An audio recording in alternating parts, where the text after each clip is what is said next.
Saúdos, como están? O PP non quere nin oír falar da posibilidade de que Ángel Currás renuncie á alcaldía de Santiago tras a súa imputación na Operación Pokémon. Tanto os populares de Compostela como a cúpula do PPDG fan un chamamento á tranquilidade, pero uns e outros teñen a vista posta no próximo día 17, cando o rexedor preste declaración ante a xuíza Pilar de Lara. Até entón, a mensaxe é a de que o grupo de goberno ten que manterse unido. Reiteraba hoxe a tenente de alcalde Reyes Leis que se autodescarta para suceder a Currás se finalmente tivera que haber relevo no Pazo de Raxoi.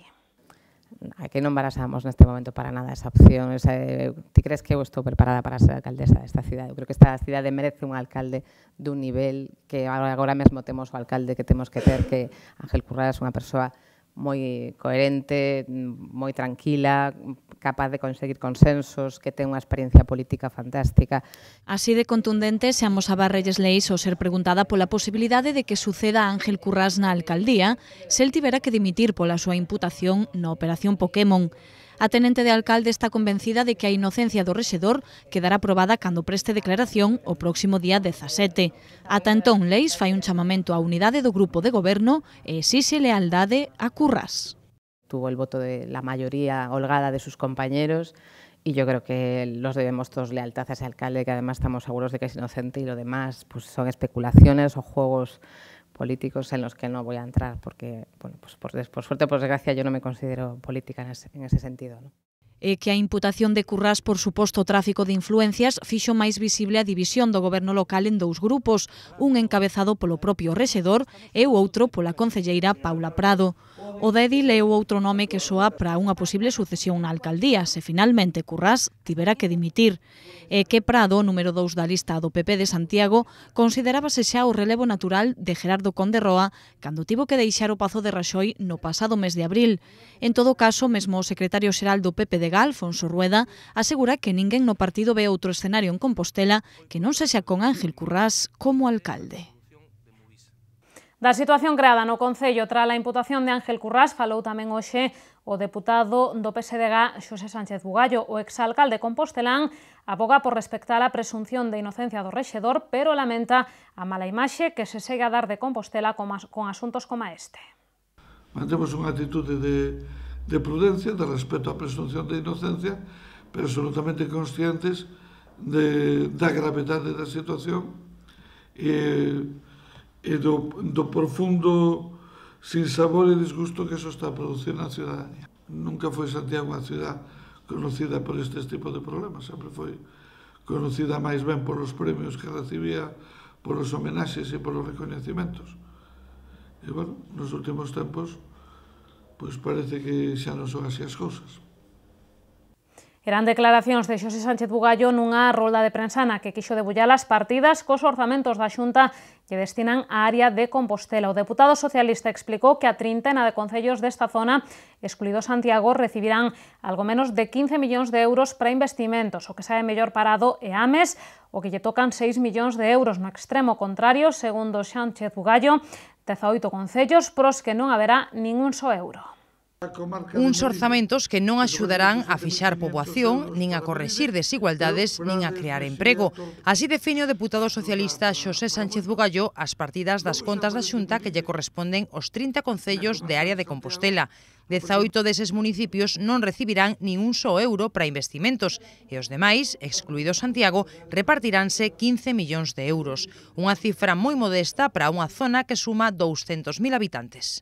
Unha cifra de inversión realmente modesta para un área tan amplia que ten unha superficie que rebasa os 3.000 km cuadrados, os 200.000 habitantes e está composta por cerca de 30 concellos. O segundo que chama a atención é que o reparto non se pode decir que sea especialmente proporcional. De feito, hai moitos concellos, a maioría, aproximadamente uns 18, que teñen investimento cero. O concello mellor tratado pola Xunta é Ames, que recibirá 6 millóns de euros. Esa cantidade servirá para construir un novo centro de saúde, para equipar outro xa existente e para ampliar o CEIP de Bentín e o Instituto do Milladoiro.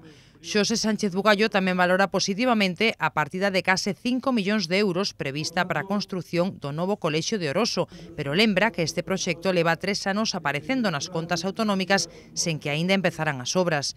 No capítulo das malas noticias, o deputado do PSOE cita os concellos que non aparecen nos orzamentos da Xunta, entre eles Ordes, O Pino, Arzúa, Rois, Vedra ou Valdodubra.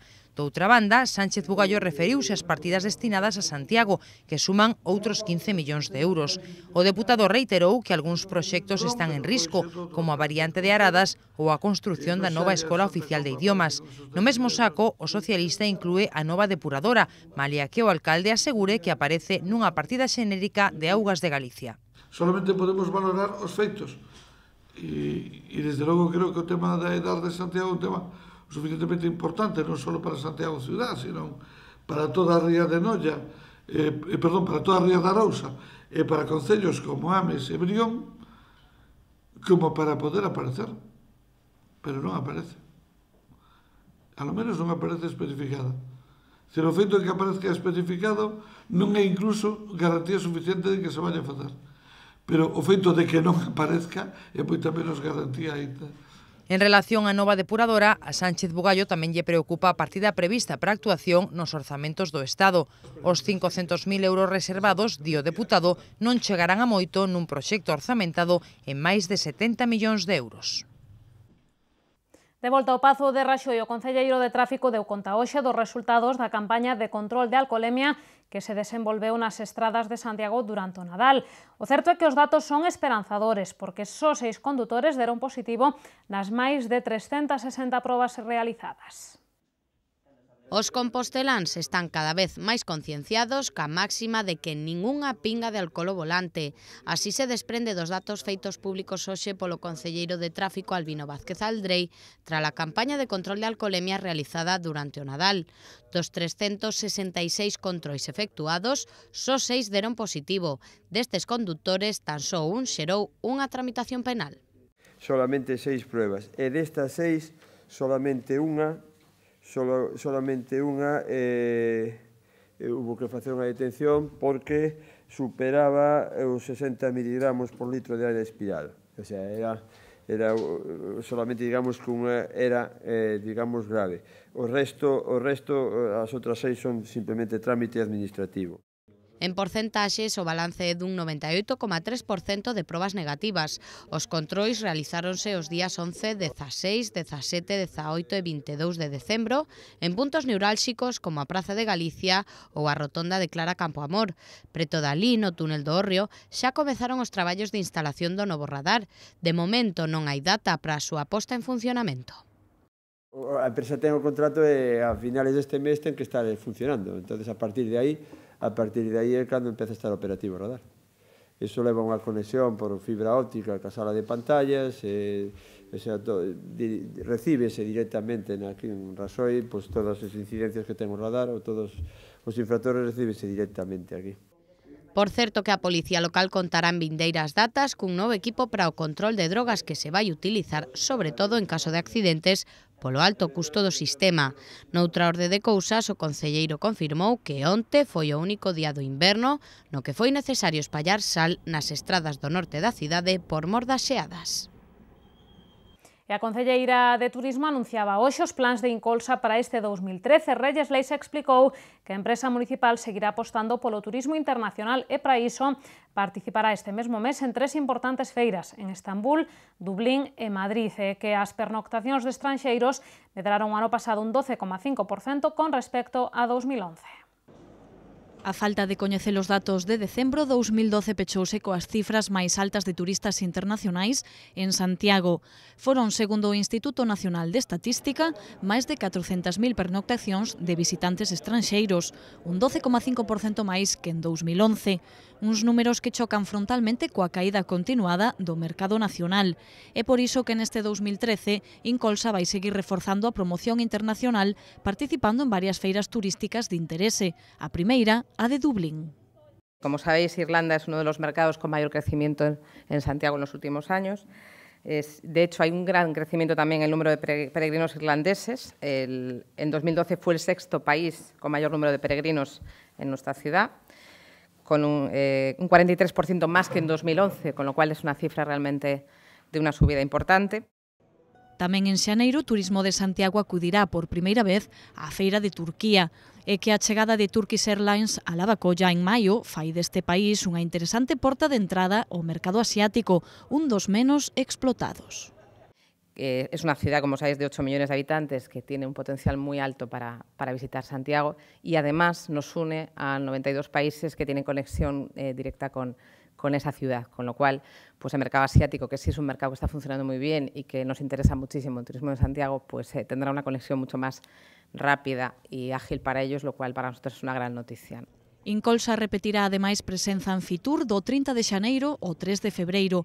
Ali a concelleira Reyes Leis agarda ter distintas reunións de traballo que reforcen as que xa mantén con distintas aerolíneas para recuperar destinos perdidos por mor da marcha de Lavacolla, de Air Berlín ou Volotea. Os amantes do piano teñen unha nova cita musical en Santiago ca quinta edición do ciclo Ángel Brahe. Desta vez o certame traerá ao Auditorio de Galicia virtuosos das teclas como o italiano Andrea Lucchesini, o rapaz británico Benjamin Grosvenor e o alemán Sebastian Kanauer, que abre mañá o ciclo. Mañá dá comezo no Auditorio de Galicia a quinta edición do ciclo Ángel Brahe, un certame creado en 2008, coincidindo co 25 aniversario do falecemento do pianista compostelán e que xa se atopa no top 5 de festivais de piano de toda España. E que este é un instrumento moi completo e quizáis algo esquecido nas programacións de música clásica. Que este é un ciclo específico de recitais de piano solo.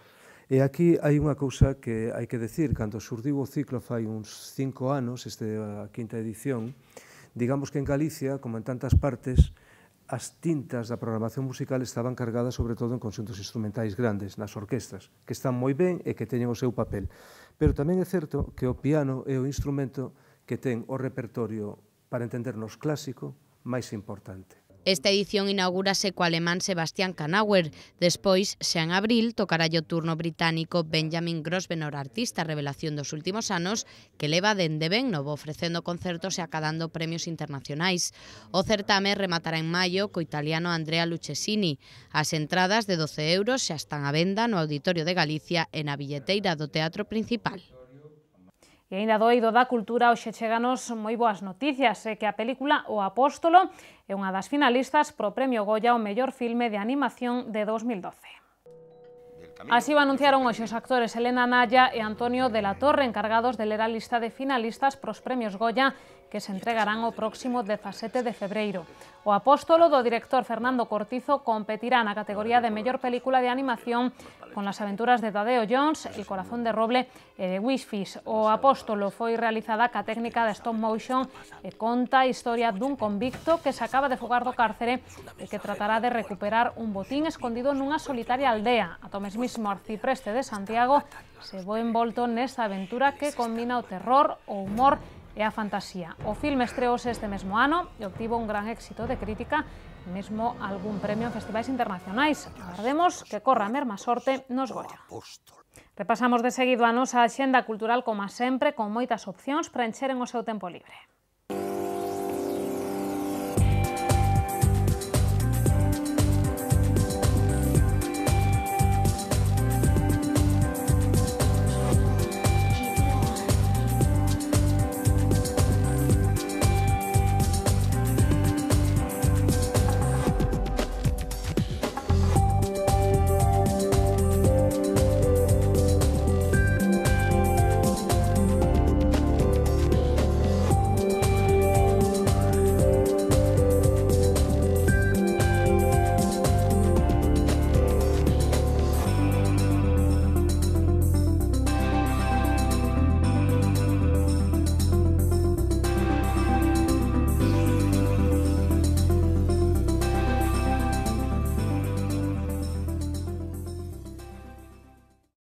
Botamos un ollo tamén ás previsións do tempo pros vindeiros días que nos achegan dende Meteo Galicia.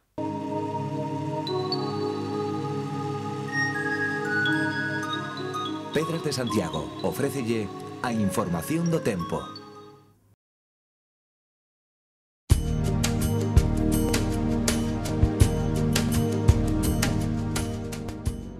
As baixas presións atlánticas farán que mañá teñamos ceos grises e chuvias generalizadas. Os ventos soprarán do sur entre frouxos e moderados e as temperaturas manteránse sen cambios significativos. Os ceos estarán anubrados nos xoves, con chuvias na metade oeste pola mañá e máis generalizadas pola tarde. Os ventos soprarán do sudoeste moderados no litoral e frouxos no interior, e as temperaturas non cambiarán. No venres, os ventos de compoñente sur deixarán nos ceos anubrados en toda a comunidade, con chuvias máis probables na metade sur.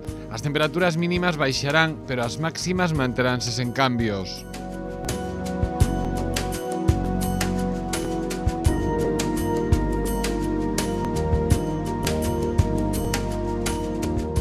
Mañá en Santiago teremos ceos cubertos, con chuvias puntualmente moderadas. As temperaturas mínimas subirán e as máximas manteránse sen cambios. O vento será moderado do sur pola mañá e frouxo do sudoeste o resto da xornada. Para os xoves agárdanse ceos anubrados con chuvias febles máis probables e frecuentes pola mañá. As temperaturas non cambiarán e o vento será frouxo do sudoeste pola mañá e do norte pola tarde. O ceo estará nubrado no venres, con chuvias ocasionais. O vento soprará do sudoeste, frouxo durante o día e moderado pola noite, e as temperaturas non cambiarán.